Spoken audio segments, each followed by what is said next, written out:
और भाई लोग क्या हालचाल, कैसे हो तुम लोग? सब एकदम बढ़िया यार। नई क्लास, नई बुक और नया जोश, एकदम मजा आ रहा होगा तुम्हें, है ना? हमारे एजुकेशन सिस्टम में यार काफी बदलाव आ गया है। पहले हम लोग सिर्फ बुक से पढ़ते थे और जो चीजें समझ में नहीं आती थी वो हम जाकर सिर्फ टीचर से पूछते थे। लेकिन आजकल अगर हमें कोई चीज समझ में नहीं आती है तो हम लोग इंटरनेट की हेल्प लेते हैं, यूट्यूब वीडियोस की हेल्प लेते हैं और उससे सीख लेते हैं। लेकिन क्या तुमने कभी सोचा है कि आज से 100 साल बाद कैसा हमारा एजुकेशन सिस्टम होगा? जब हमारे बच्चे के बच्चे पढ़ रहे होंगे, क्या वो भी आज के जैसे ही पढ़ेंगे? नहीं यार, मुझे लगता है ना उस समय तक काफी चीजें बदल जाएगी। उस समय तक यार रोबोटिक टीचर आ जाएंगे, एआई आ जाएगी, फुल्ली डिजिटल हो जाएंगे हम लोग। उन लोगों को स्कूल जाने की जरूरत भी नहीं होगी। जैसा कि यार कुछ समय पहले हमारा कोविड में हाल हुआ था कि हमें स्कूल नहीं जाना पड़ता था, घर बैठे पढ़ना पड़ता था। मस्त यार, उनकी जिंदगी तो एकदम सेट है। तो आज ऐसी ये कहानी पढ़ने वाले हैं और देखने वाले हैं कि आज से 100 साल बाद, 150 साल बाद कैसा हमारा एजुकेशन सिस्टम रहेगा। तो चलो यार कहानी को शुरू करते हैं। आज के चैप्टर का नाम है द फन दे हैड। इसमें एक 11 साल की लड़की होती है जिसका नाम होता है मार्गी, और एक 13 साल का लड़का होता है जिसका नाम होता है टॉमी। मार्गी को डायरी लिखने की आदत थी, तो दिन भर में जो भी उसके साथ होता था वो रात में आराम से बैठकर डायरी में लिख लेती थी। तो 17 मई 2157 की रात थी और उस दिन वो अपने डायरी में लिखती है कि today Tommy found a real book, यानी कि आज टॉमी को एक असली बुक मिला है। असली बुक? अरे हाँ भाई, यही अपना पेपर प्रिंटेड बुक। क्योंकि उस समय तक ना हमारा जो ये पेपर प्रिंटेड बुक है ये सब नहीं चल रहा होता है। इसीलिए मार्गी अपने डायरी में लिखती है कि आज टॉमी को एक रियल बुक मिला है। वो बुक काफी पुरानी थी और मार्गी के दादाजी जो थे ना वो कहा करते थे कि जब वो छोटे थे तो उनके दादाजी उनको सुनाते थे, उनको बताते थे कि जब हमारे जमाना हुआ करता था तो हमारे जमाने में तो सारी कहानियां जो है वो पेपर पे ही लिखी हुई आती थी। मतलब मार्गी के दादाजी जो थे ना वो बताते थे कि हमारे जमाने में तो पेपर पे ही सारी कहानियां होती थी, लेकिन देखिए आजकल के बच्चे को टीवी में ही लगा रहते हैं। मतलब ऐसा डायलॉग उनका होगा। वो लोग बुक के पेज को पलटते हैं। बुक की पेज जो थी यार वो पूरी येलोइश हो चुकी थी और उसमें रिंकल्स वगैरह आ गए थे, एकदम लाइन से रिंकल्स आ गए थे। एकदम अजीब सा लग रहा था क्योंकि वो बहुत ज्यादा पुराना बुक था ना यार, इसीलिए। और एक चीज उन लोगों को बहुत ज्यादा हैरान कर रही थी कि जो वर्ड्स थे उस बुक में लिखे हुए वो मूव नहीं कर रहे थे। क्योंकि यार वो लोग भविष्य में है, तो भविष्य में क्या होता है, वो लोग कंप्यूटर वगैरह पर, लैपटॉप्स वगैरह पर पढ़ रहे होते हैं, तो उसमें क्या होता है वर्ड्स जो है ना वो मूव करती है। मतलब एक लाइन आया, उसको जैसे ही तुमने पढ़ा तो वो चला जाएगा और फिर दूसरा लाइन आएगा। लेकिन हमारे पेपर प्रिंटेड, हमारे फिजिकल बुक में क्या होता है, एक बार में जो लाइन छप गई वो छप गई, वो तो यार मिटेगी नहीं। और ये चीज देखकर ना वो बहुत ज्यादा हैरान थे क्योंकि यार वो लोग जैसे ही एक पेज पढ़ते हैं और दूसरा पेज पढ़ने की कोशिश करते हैं, लेकिन वापस से वो जो पिछले वाले पेज पे आते हैं तो देखते हैं कि वो एज इट इज लिखी हुई है। और ये सारी चीज उन लोग को हैरान कर रही थी कि ऐसे कैसे हो रहा है ये। फिर टॉमी कहता है, छी क्या बकवास चीज है ये। इस पेपर प्रिंटेड बुक को एक बार पढ़ने के बाद लोग फेंक देते होंगे, लेकिन हमारे टेलीविजन स्क्रीन में मिलियंस ऑफ बुक्स हैं और उसमें हम लोग और ज्यादा ऐड भी कर सकते हैं। जब अगर मेरे को कोई चीज पढ़ने की मन करे तो मैं डाउनलोड कर लूंगा सिंपली और पढ़ लूंगा, और हमें तो टेलीविजन स्क्रीन को फेंकना भी नहीं पड़ता है। लेकिन ये लोग तो इस बुक को फेंक देते हैं। तो टॉमी के अकॉर्डिंग जो पेपर प्रिंटेड बुक है, जो आज के जमाने में हमारी रियल लाइफ बुक है यार, वो बहुत ही बकवास बुक है क्योंकि यार उसको हम लोग एक बार पढ़ने के बाद फेंक देते हैं। टॉमी हमारे फिजिकल बुक को अपने ई बुक से कंपेयर कर रहा है। मार्गी भी हाँ में हाँ मिलाते हुए कहती है कि हाँ तुमने बिल्कुल सही कहा, हमारे में तो ऐसा होता है और इनमें तो ऐसा होता है। मतलब वो दोनों डिस्कशन में लगे हुए थे। अच्छा टॉमी, तो तुम्हें ये बुक कहाँ से मिली?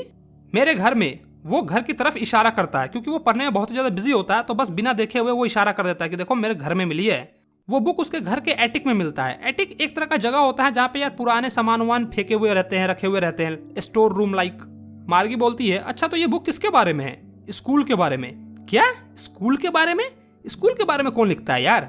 ओह आई हेट स्कूल।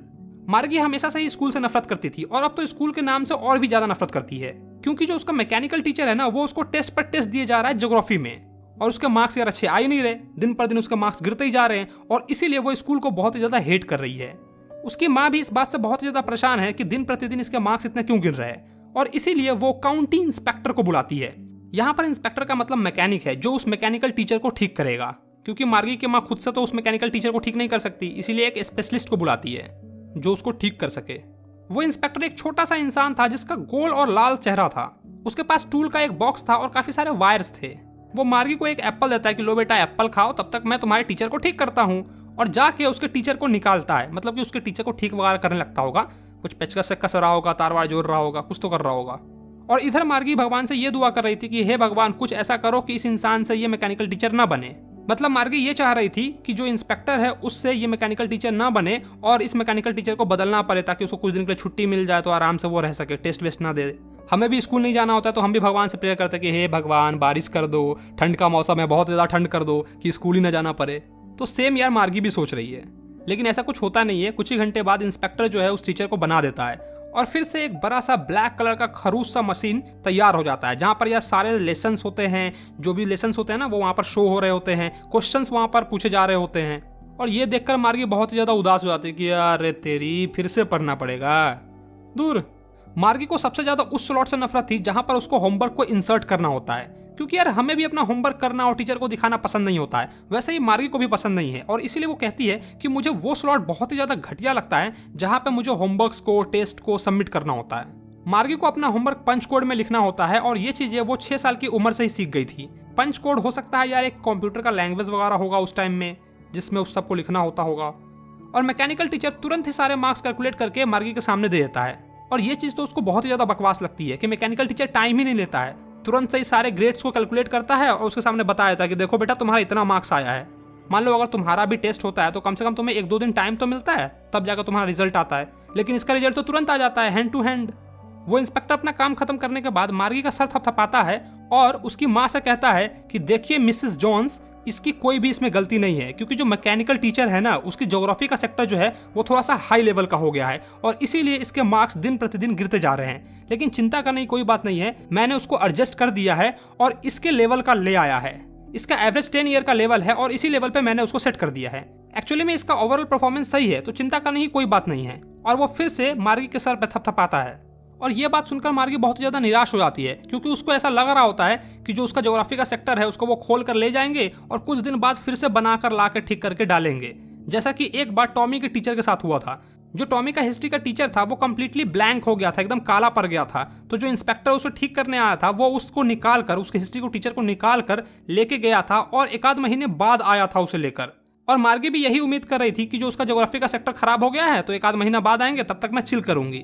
लेकिन ऐसा कुछ हुआ नहीं, तो मार्गी बहुत ज़्यादा डिसअपॉइंटेड हो गई और इसीलिए वो टॉमी से कहती है कि स्कूल के बारे में कौन लिखता है यार। टॉमी मार्गी की आंखों में देखता है और कहता है अरे पगली, उस समय हमारे जैसा स्कूल थोड़ा ना था, ये बहुत ही पुराने जमाने की बात है। उस समय बहुत ही पुराने टाइप का स्कूल चलता था, आज से 100-200 साल पुरानी बात है, सेंचुरीज अगो, समझ रही है तू। मार्गी हर्ट हो जाती है और कहती है हाँ ठीक है, मुझे नहीं पता कि उस टाइम में कौन सा स्कूल चलता था, कैसा स्कूल चलता था, उस समय की बात मुझे क्या पता। और वो उस बुक में झांक कर पढ़ने की कोशिश करती है जो टॉमी पढ़ रहा होता है। टॉमी एक कंधे के पास जाती है और उसको झांक कर पढ़ने की कोशिश करती है कि क्या लिखा हुआ है। ए टॉमी, अरे पता ना कथी लिखा है। मतलब वो पढ़ने की कोशिश कर रही थी। और फिर वो कहती है हाँ ठीक है, टीचर तो उस टाइम पे भी होते ही होंगे ना। हाँ उस टाइम पे भी टीचर होते थे, लेकिन हमारे जैसे टीचर नहीं होते थे। वो टीचर एक इंसान हुआ करता था। क्या एक इंसान? एक इंसान कैसे टीचर हो सकता है? हाँ उस समय इंसान टीचर हुआ करता था। वो लड़कों को लड़कियों को चीजें समझाता था, उनको होमवर्क देता था और उनसे क्वेश्चंस पूछता था। लेकिन एक इंसान इतना इंटेलिजेंट कैसे हो सकता है, इतना स्मार्ट कैसे हो सकता है कि वो एक टीचर बन जाएगा? बिल्कुल हो सकता है। मेरे पापा मेरे मैकेनिकल टीचर जितना जानते हैं, तो वो भी तो स्मार्ट हुए ना, और वो भी टीचर बन सकते हैं। टॉमी ऐसा बोल रहा था। अब मार्गी का मुंह ही बंद हो गया, बोले तो बोले क्या। लेकिन मैं किसी अनजान इंसान को अपने घर में पढ़ाने के लिए तो नहीं रख सकती। टॉमी उसकी ये बात सुनकर बहुत ज्यादा हंसने लगता है। तुझे कुछ भी नहीं पता है मार्गी, टीचर हमारे घर में थोड़े रहेंगे। वहाँ पर उस टाइम पर एक स्पेशल बिल्डिंग हुआ करती थी जहाँ पर सारे बच्चे आते थे सेम एज के, और टीचर उन्हें पढ़ाता था। सारे बच्चे एक साथ पढ़ते थे और एक ही चीज सीखते थे। लेकिन मेरी माँ तो कहती है कि टीचर को एडजस्ट करना पड़ता है सारे स्टूडेंट के अकॉर्डिंग, तो सारे बच्चे एक साथ कैसे पढ़ के सीख सकते हैं। वो लोग ऐसा कुछ भी नहीं करते थे, क्योंकि सारे बच्चे जो है वो सेम एज के होते थे, तो वो सभी को एक ही चीज पढ़ाते थे। अगर तुझे ये बुक पढ़ना नहीं है ना तो चली जाए यहाँ से, मेरा दिमाग मत खराब कर। अरे नहीं नहीं, मैंने कब कहा कि मुझे पढ़ना नहीं है। मार्गी तुरंत से ही जवाब देती है, क्योंकि उससे पुराने जमाने के स्कूल के बारे में पढ़कर बहुत ज्यादा मजा आ रहा था, बहुत ज्यादा वो हंस रही थी और उसके बारे में इमेजिन कर रही थी। उन्होंने उस बुक को आधा भी खत्म नहीं किया होता है, तभी मार्गी की माँ मार्गी को बुलाती है, मार्गी चलो स्कूल का टाइम हो गया। नहीं मम्मी अभी नहीं जाऊंगी मैंने कहा ना अभी। मिसेस जॉन्स यानी कि मार्गी की माँ ऐसा बोलती है।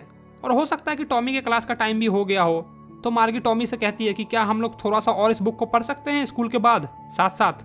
टॉमी एकदम कूल बनते हुए कहता है हाँ ठीक है, देखते हैं, पढ़ना होगा पढ़ेंगे, नहीं पढ़ना होगा नहीं पढ़ेंगे, और एकदम सीटी बजाते हुए चल जाता है। सीटी बजाते हुए बुक को अपने हाथों में दबाता है और चल जाता है। मार्गी का जो स्कूल रूम था वो जस्ट उसके बेडरूम के राइट साइड में था। मैकेनिकल टीचर ऑन था और वहां पर उसका इंतजार कर रहा था। वो हमेशा इसी टाइम पर पढ़ती थी, सिर्फ सैटरडे और संडे को छोड़कर, क्योंकि उसकी माँ का मानना था कि अगर बच्चे सेम टाइम पर पढ़ेंगे तो ज्यादा अच्छे से सीख पाएंगे। मार्गी का मैकेनिकल टीचर लिखता है कि आज हम लोग अर्थमेटिक लेसन में प्रॉपर फ्रैक्शन को ऐड करना सीखेंगे। प्लीज आप अपना कल का होमवर्क स्लॉट में प्रॉपर तरीके से इंसर्ट कर दे। मार्गी ऐसा ही करती है और वो उस पुराने स्कूल के बारे में सोचने लगती है जब उसके दादा के दादाजी छोटे बच्चे हुआ करते थे। तो उस टाइम पे जैसी स्कूल होती ना, उस स्कूल के बारे में वो सोचने लगती है कि कैसे सारे आसपास के जितने भी पड़ोसी के बच्चे हैं वो एक स्कूल में जाते होंगे, हंसते होंगे, शोर मचाते होंगे, स्कूल में बैठे बैठे एक साथ स्कूल रूम में बैठकर पढ़ते होंगे और घर भी साथ में जाते होंगे जब स्कूल खत्म हो जाता होगा। ये सारी चीजें उसको बहुत ही ज्यादा अच्छी लग रही होती है क्योंकि वो यार दिन भर घर में बैठकर पढ़ते पढ़ते बोर हो गई थी। और मुझे पूरा यकीन है कि तुम लोग भी कोविड के टाइम में काफी ज्यादा बोर हो गए होगे घर पर अकेले अकेले पढ़कर। तुम्हें भी यार स्कूल की यादें आ रही होगी कि कैसे यार स्कूल में मस्ती करते थे, मजाक करते थे और फिर भी पढ़ते थे। तो वही फीलिंग, वही सेम चीज है मार्गी भी मिस कर रही है। आगे वो सोचती है कि कैसे वो लोग साथ में पढ़ते होंगे एक ही चीज को, और अगर किसी को हेल्प चाहिए होती होगी होमवर्क वगैरह में तो दूसरा उसको हेल्प कर देता होगा या फिर उसके बारे में डिस्कशन करता होगा और उसको समझा देता होगा। और उनके टीचर इंसान होते होंगे तो कितना अच्छा होता होगा। ये सारी चीजें ना वो इमेजिन कर रही थी। और इधर उसका मैकेनिकल टीचर स्क्रीन पर फ्लैश हो रहा होता है और लिख रहा होता है कि when we add fraction 1/2 and 1/4 so on. मतलब इधर उसका मैकेनिकल टीचर उसको पढ़ा रहा है, लेकिन ये तो यार ख्यालों की दुनिया में खोई हुई है। मार्गी ये सोच रही थी कि उस जमाने में बच्चे कितना खुश हुआ करते होंगे। वो उन लोग के मस्ती मजाक के बारे में सोच रही थी कि कैसे वो लोग मस्ती मजाक करते थे, द फन दे हैड। और इसी पर ये पूरे चैप्टर का नाम भी रखा गया, द फन दे हैड। तो बस यार कहानी इतनी सी थी। वीडियो अच्छा लगा तो वीडियो को लाइक करो, अपने दोस्तों के साथ शेयर करो, और यार मुझे कमेंट में ये बात जरूर बताना कि कोविड के टाइम में तुम अपने स्कूल को मिस कर रहे थे या नहीं कर रहे थे, और तुम्हें क्या लगता है कि फ्यूचर में क्या क्या आ सकता है। इंस्टाग्राम पे अभी तक तुमने मुझे फॉलो नहीं किया तो जाओ यार इंस्टाग्राम पे मुझे फॉलो करो। मैं सारे सोशल मीडियाज पे हूँ ऋषिकेश ऋषभ के नाम से, ठीक है। और हाँ यार, अगर तुमने अपने भाई के चैनल को अब तक सब्सक्राइब नहीं किया तो क्या कर रहे हो यार, चैनल को सब्सक्राइब मारो, फ्री का है, कर लो। चलो तो मैं मिलता हूँ तुम्हें नेक्स्ट वीडियो में, बाय बाय।